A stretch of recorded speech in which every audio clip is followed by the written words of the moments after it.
आपको पाकिस्तानी जितने भी हमारे लोग हैं, हमारी पब्लिक है, उनके बिहाफ पे ये बताती हूँ, मैं सहाफी हूँ। बात सुने मेरी। शहीद इज एन इस्लामिक टर्मिनोलॉजी। शहीद इज एन इस्लामिक टर्मिनोलॉजी। जो उसमें से मुसलमान है वो बिल्कुल शहीद हुए हैं, जो उसमें से हिंदू है। मुझे नहीं पता कि आपके किस बुक में या आपकी गीता में कोई ऐसी कोई टीचिंग है या नहीं है।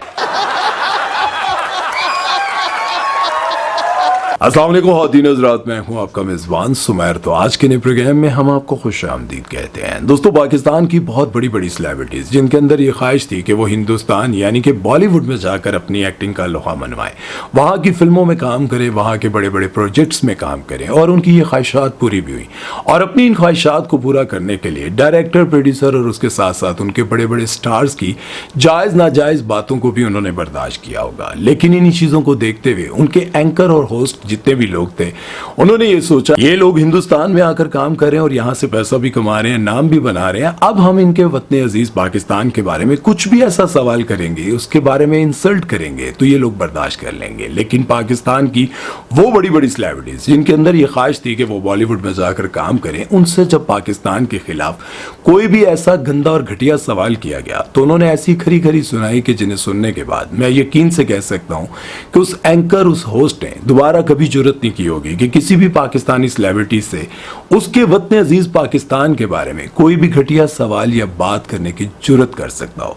तो आज की इस वीडियो में मैं आपको पाकिस्तान की उन बड़ी बड़ी सेलिब्रिटीज के बारे में बताने जा रहा हूं जिन्होंने हिंदुस्तान की सरजमीन पर खड़े होकर अपने वतन अजीज के खिलाफ बोलने वालों को ऐसे खरे खरे जवाब दिए जिन्हें सुनकर आपको भी मजा आ जाएगा। लेकिन बहुत सारे हिंदुस्तानी जिन्हें बहुत गुस्सा आएगा वो इस वीडियो को देखें और इंसाफ की बात कीजिएगा कि किसी भी सेलिब्रिटी से इस तरह का घटिया सवाल करना जायज था, ठीक था। आप लोगों ने इत्मीनान से वीडियो देखनी है और पूरी देखनी है और कमेंट सेक्शन में अपनी राय जरूर देनी है। और जिन लोगों ने अभी तक हमारे चैनल को सब्सक्राइब नहीं किया तो वो सब्सक्राइब भी कर दें और बेल आइकन पर क्लिक करना हरगिज़ मत भूलिएगा। तो चलिए वीडियो शुरू करते हैं। दोस्तों, सबसे पहले हम बात करेंगे पाकिस्तान की सुपरस्टार महविश के बारे में। बहुत सारे लोग इनको पसंद करते हैं और कुछ लोग नहीं भी करते होंगे, लेकिन वो एक अलग बात है। लेकिन ये जो बात आज मैं आपको बताने जा रहा हूँ उनकी हिम्मत के बारे में, वो जानकर आप यकीनन इनको जरूर लाइक करेंगे। और आइंदा से महविश की वो कंट्रोवर्सीज जो अक्सर आपको दिखने को मिलती हैं उनको इग्नोर करते हुए ये बात सोचेंगे कि यार ये इतनी दिलेर खातून है, इन्होंने इतनी जबरदस्त बातें की हैं जिन्हें जानकर आपको काफी अच्छा लगेगा। वैसे तो दोस्तों, महविश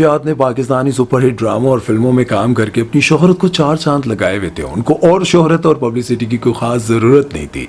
लेकिन जहां भी BBC, CNN या फिर इंटरनेशनल मीडिया इकट्ठा हुआ और वहां पर ज्यादातर अक्सरियत इंडियंस की हुई और वहां पर जब ये सवाल किया गया कि अपने पड़ोसी मुल्क की इंडस्ट्री के बारे में आप क्या कहना चाहेंगे, तो उन्होंने बगैर किसी हिचकिचाहट के, बगैर किसी डर के ऐसी बात की जिसे सुनने के बाद मेरा दिल बहुत खुश हुआ। उन्होंने इंटरनेशनल मीडिया के सामने खड़े होकर, जहां पर बहुत सारे हिंदुस्तानी भी थे, उन्होंने कहा कि हिंदुस्तान हमारा पड़ोसी मुल्क है, लेकिन वो अपनी बॉलीवुड की फिल्मों में पाकिस्तान और मुसलमानों को बदनाम करने की पूरी कोशिश करता रहता है। अपनी फिल्मों में ये दिखाने की कोशिश करता है कि मुसलमान और पाकिस्तानी सिर्फ दहशतगर्द हैं।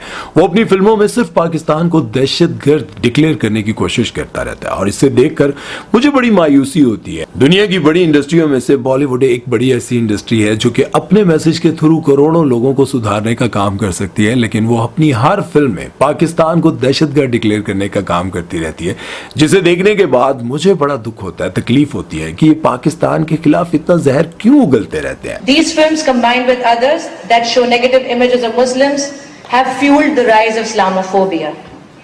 Our neighbors have one of the largest film industries in the world, and in a time where they could have used the power they yield to bring us together, what do? They make countless films showing Pakistanis as the villains. I have lost count of the number of films, even in the last year, where Pakistan has been shown in a bad light. Mahwish की दिलेरी के बारे में comment section में आप अपनी राय जरूर दे सकते हैं। दोस्तों, पाकिस्तान के एक और बहुत बड़े सिंगर जिनको बहुत सारे लोग बहुत शौक से सुनते हैं और लोग उनके बहुत फैंस भी हैं, और आजकल तो उन्होंने एक्टिंग भी स्टार्ट कर दी है।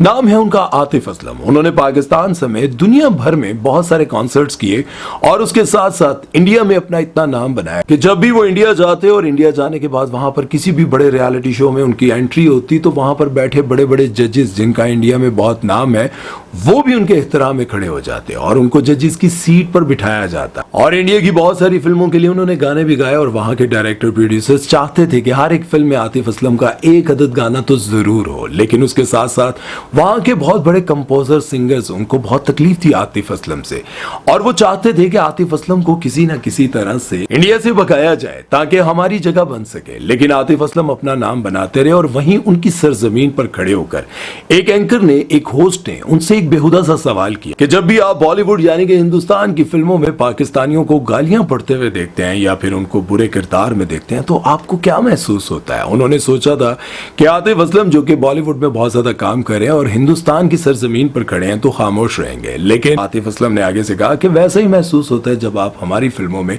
हिंदुस्तानियों को गालियां पड़ते हुए देखते हैं। देखिए बिल्कुल ऐसा ही महसूस होता होगा जैसे आप लोग जब देखते हैं और उधर से गालियां आपको पड़ रही होती हैं। दोस्तों, फेरोज खान की बहन हुमायमा मलिक को आप सभी बहुत अच्छी तरह जानते हैं। पाकिस्तान में बहुत सारे सुपरहिट ड्रामों में काम किया, बहुत सारी सुपरहिट फिल्मों में काम किया। बोल में उन्होंने ऐसा काम किया कि उनकी शोहरत में बहुत ज्यादा इजाफा हुआ। उसके बाद उन्होंने मौला जट में ऐसा किरदार अदा किया कि लोगों ने उनको बहुत पसंद किया। उसके बाद उन्होंने ड्रामा सीरियल जिंदू में ऐसा कमाल काम किया, ऐसी कमाल की एक्टिंग की कि लोग उनके दीवाने हो गए। लेकिन शायद आप ये बात नहीं जानते कि उन्होंने हिंदुस्तान में भी काम किया। जब वो हिंदुस्तान जाकर बॉलीवुड में काम करी थी इमरान हाशमी के साथ, उनके सीन्स को देखकर पाकिस्तानियों को बहुत बुरा लगा, लेकिन एक जुमले ने पाकिस्तानियों के दिल में उनके लिए एक बार फिर से रिस्पेक्ट पैदा कर दी। मेरे ख्याल से इंडियंस भी बहुत ज्यादा एंथुजियास्टिक हैं पाकिस्तानी म्यूजिशियंस को और सिंगर्स को यहाँ लाने के लिए। हमारा कोक स्टूडियोज है जो कि आई थिंक हमारे यहाँ के हर सुपरस्टार के लैपटॉप में उसके गाने होते हैं। लोग फिल्मों में वो गाने ले रहे हैं। हम आतिफ असलम हमारे हैं, अली जफर हैं, राहत फ़तेह अली खान हैं, नुसरत फ़तेह अली खान हैं, सज्जाद अली हैं, अहमद जहान ज़ेब हैं, फ्यूजन के शफ़क़त अमानत अली हैं। तो म्यूजिक इंडस्ट्री जो है वो पाकिस्तान की बहुत ग्रूम्ड है और बहुत अमेजिंग है, क्योंकि ना सिर्फ पाकिस्तानी सिंगर्स की उनको जरूरत है बल्कि यहाँ के कॉमेडियन ने भी जब इंडिया में जाकर एंट्री मारी तो वहाँ के बड़े बड़े रियलिटी शोज को उन्होंने विन किया, होस्ट को भी पीछे छोड़ दिया। दोस्तों, अगर आप पाकिस्तानी और पाकिस्तान में रहते हुए आज तक आपने क्रिकेट में दिलचस्पी नहीं ली, लेकिन उसके बावजूद आप रावलपिंडी एक्सप्रेस यानी कि शोएब अख्तर को बहुत अच्छे से जानते होंगे, क्योंकि शोएब अख्तर दुनिया के वो वाहिद बॉलर हैं जिन्होंने अब तक दुनिया में सबसे ज्यादा तेज बॉल फेंका है और इनका रिकॉर्ड अब तक किसी ने नहीं तोड़ा। लेकिन आप जानते हैं इनको भी हिंदुस्तान में बहुत ज्यादा बुलाया जाता था और वहां के क्रिकेटर्स इनके बहुत अच्छे दोस्त हैं, लेकिन वहीं पर बैठकर इन्होंने बहुत बार लाइव शो में कभी होस्ट खातून को बेइज्जत कर दिया और कभी किसी मर्द को बेइज्जत कर दिया। जब भी उन्होंने पाकिस्तान के खिलाफ कोई भी घटिया सवाल या फिर हंसकर मजाक उड़ाने की कोशिश की तो शोएब अख्तर ने उनको ऐसा करारा जवाब दिया कि वो आज तक भूले नहीं होंगे। इस तरीके से धुलाई हुई थी पाकिस्तान की टीम की, आज फिर से धुलाई के लिए तैयार होकर आ रहे हैं ना। मुझे नहीं पता आपका नाम क्या है खातून, मैं आपकी बड़ी इज्जत करता हूँ और आप अगर तमीज के दायरे में रह के सवाल करेंगे, धुलाई हो रही है, पिटाई हो रही है, मार देंगे, बिछाड़ देंगे, ऐसी बातें प्लीज मत करिए। मुझसे क्रिकेट के सवाल करिए, आपको समझिए जरा कि आगे आपके सामने बैठा कौन हुआ। एक बार क्रिकेटर सहवाग ने शोएब अख्तर का मजाक उड़ाने के लिए लाइव शो में बैठकर कहा कि शोएब अख्तर हमसे दोस्ती इसलिए रखता है कि वो हिंदुस्तान आ सके, यहाँ पर आकर माल बना सके, पैसा कमा सके। इसके जवाब में शोएब अख्तर ने यह कहा कि रिस्क अल्लाह देता है, हिंदुस्तान नहीं देता, ना कोई इंसान देता है। लेकिन एक बात मैं तुम्हें बताता चलूं सहवाग, कि जितने तुम्हारे सर पर बाल नहीं है ना उससे कई गुना ज्यादा मेरे पास माल है। इंडिया नहीं अल्लाह पालता है। सहवाग के लिए उसके सवाल का जवाब ये है कि जितने उसके सर पे बाल नहीं है उतना मेरे पास माल होगा। यकीन जाने शोएब अख्तर का हिंदुस्तान की सरजमीन पर बैठकर इस तरह का जवाब देना, मुझे यूं लगता था कि शोएब अख्तर कोई बहुत बड़े हीरो हैं और उन्होंने क्या कमाल जवाब दिया। उसके साथ साथ शोएब अख्तर एक और प्रोग्राम में बैठे हुए थे, उनके साथ एक बहुत बड़े सुपरस्टार भी बैठे थे, लेकिन वहां का जो एक एबनॉर्मल सा होस्ट था उन्होंने शोएब अख्तर का मजाक उड़ाने के लिए मौका मौका मौका मौका करना स्टार्ट कर दिया। शोएब अख्तर ने बहुत ही संजीदगी से उनको कहा कि यहाँ बैठकर तुम मेरे मुल्क वतन अजीज पाकिस्तान का मजाक उड़ाओगे तो मैं क्या तुम्हारा साथ दूंगा, तुम्हारे साथ खुश होऊंगा।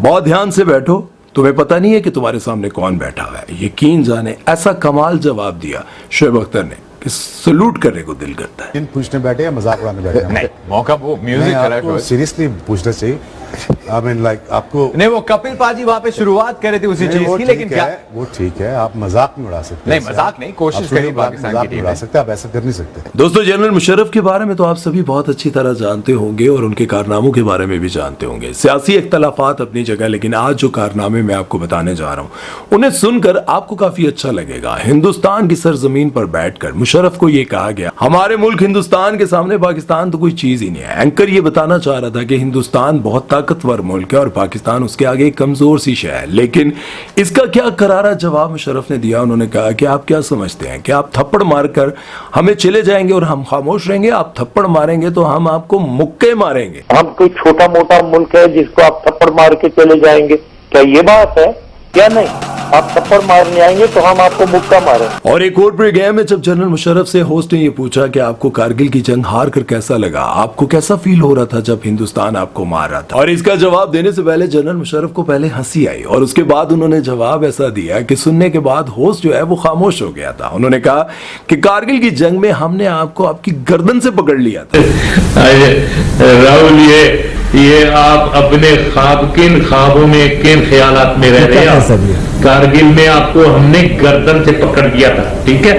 तो कोई और मुझे अच्छे से याद है कि हिंदुस्तान में एक बहुत बड़ी कॉन्फ्रेंस हुई थी और वहां उस कॉन्फ्रेंस में सभी इंग्लिश बोल रहे थे और उस इंग्लिश के बाद एक होस्ट ने कहा कि जनरल साहब, बहुत सारी बातें इंग्लिश में होगी, आप थोड़ी हिंदुस्तानी में भी बातें कर लेते हैं। तो उन्होंने जवाब दिया कि आप हिंदुस्तानी में बात करें, मैं अपनी कौमी जुबान उर्दू में आपको जवाब दूंगा। आपस की बात है जब हिंदी में बात कर लेते हैं, देसी भाषा में। आपने बहुत अच्छा बोला। आप हिंदी में कहे, मैं उर्दू में कहूंगा। चलिए। दोस्तों, हिंदुस्तानी एक्ट्रेस श्रीदेवी की एक फिल्म आई थी जिसका नाम था मॉम।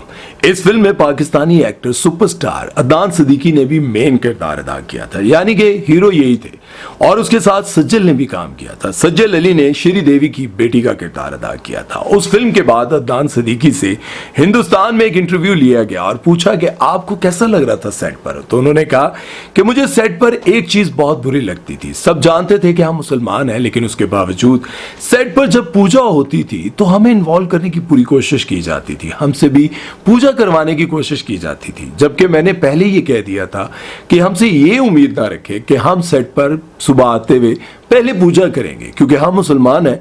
और वहां पर चैनल पर बैठकर ये बात करना बहुत बड़ी बात थी। और उसके बाद उन्होंने ये भी कहा कि जब ऐसा हो रहा होता था, मैं और सज्जल एक दूसरे को देखकर हंस रहे होते थे कि ये लोग इतना भी नहीं जानते कि हम लोग मुसलमान हैं और हम लोग ये पूजा नहीं करते। तो मुझे एक साहब ने इशारे से कहा जूते उतार दे, मैंने उतार दिए। और सजल, मैं एक दूसरे को देख रहे हैं, उस पर सजल को हंसी भी आ रही थी तो उसने यूं करके हंसने भी लगी थी। सबा कमर को देखें, एक प्रोग्राम में उनसे पूछा गया कि अगर आपको ऋतिक रोशन, जो कि इंडिया के बहुत बड़े स्टार हैं, उनके साथ काम करने का मौका मिले तो आप क्या करेंगे? तो उन्होंने कहा कि मेरे लिए 3 बच्चों का बाप ही हीरो रह गया, मैं किसी ऐसे हीरो के साथ काम करूंगी जिसकी शादी ना हुई हो। ऋतिक रोशन साहब, और ये आपको अपने साथ फिल्म करने के लिए क्या है? 2 बच्चों का बाप नहीं चाहिए मुझे।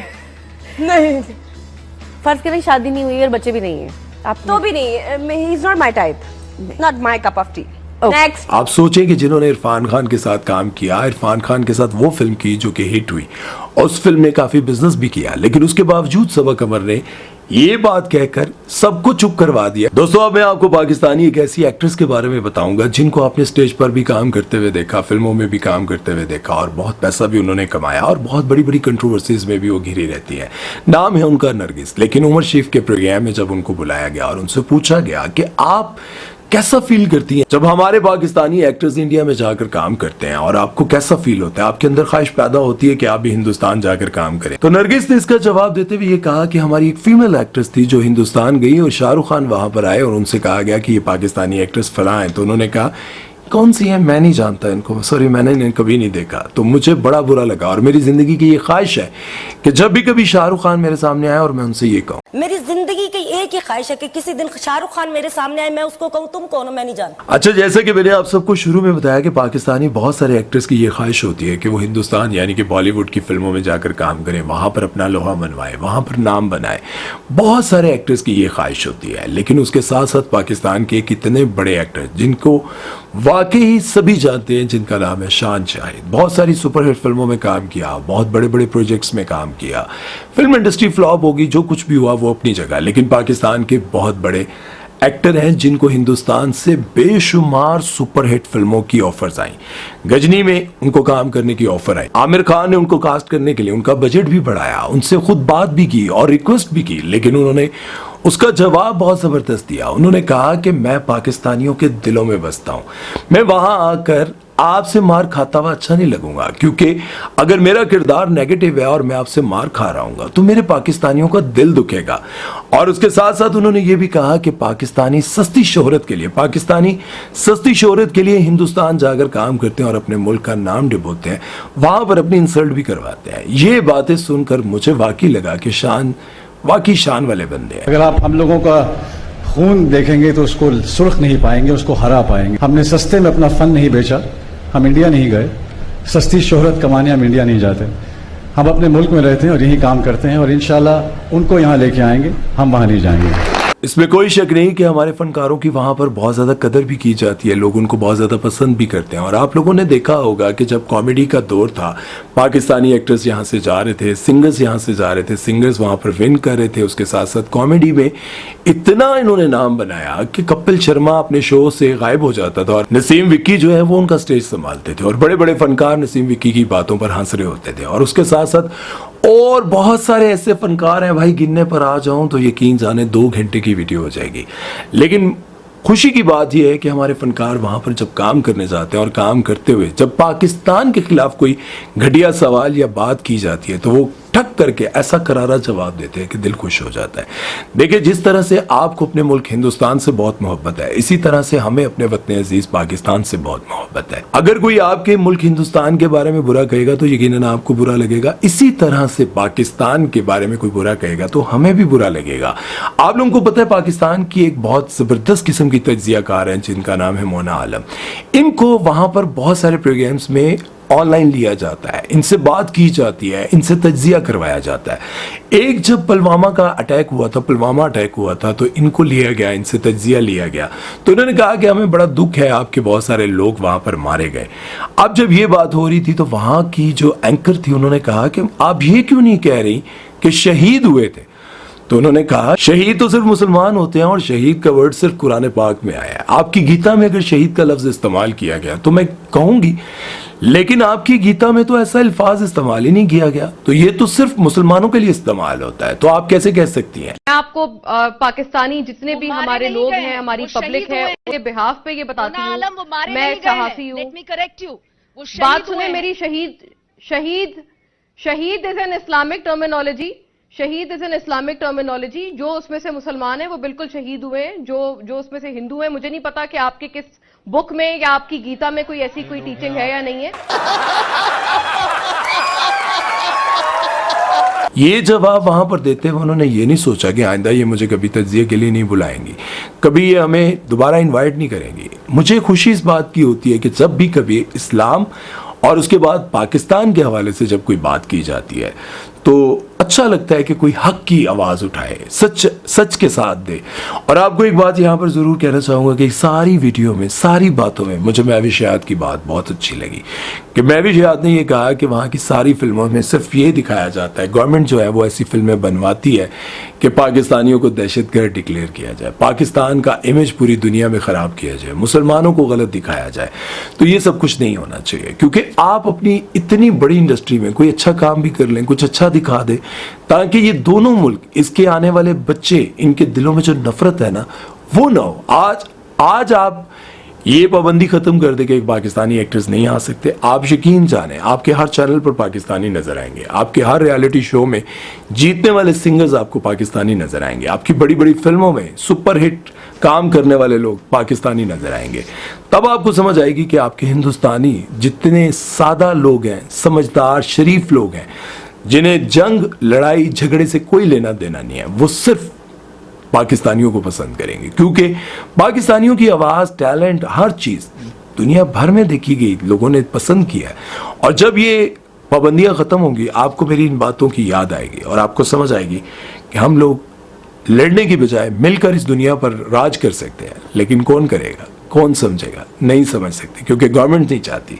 जब गवर्नमेंट ये चाहेगी तो फिर सब ठीक हो जाएगा। उम्मीद है कि मेरी बातें आपको ठीक अंदाज में समझ आई होंगी। अपना ख्याल रखिएगा, दुआ में याद रखिएगा। सुमैर चौधरी को दीजिए इजाजत। अल्लाह हाफिज।